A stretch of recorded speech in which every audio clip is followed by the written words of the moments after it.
Cinderella had just run out of the castle, and almost fell flat on her face.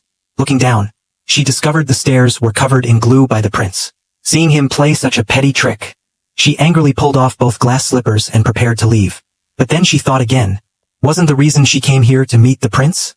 If she didn't leave some clues, how could the prince find her? So she quickly put one slipper on, and firmly stuck the other back on the stairs. This tactic of playing hard to get, she executed perfectly and clearly.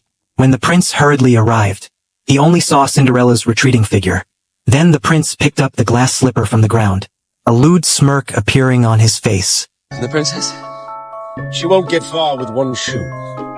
The next day the prince rode his horse, door to door searching for the owner of the slipper. He had all the young women in the town try on the glass slipper.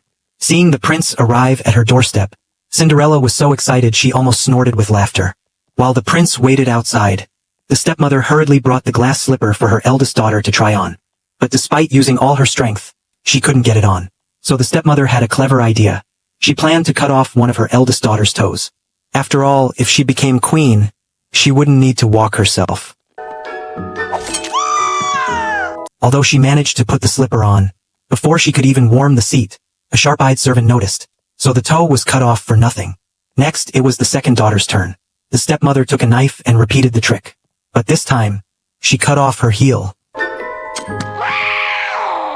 Yet, as soon as she struggled outside, she fainted from excessive blood loss. The prince was somewhat disappointed, and asked the stepmother if she had any other daughters.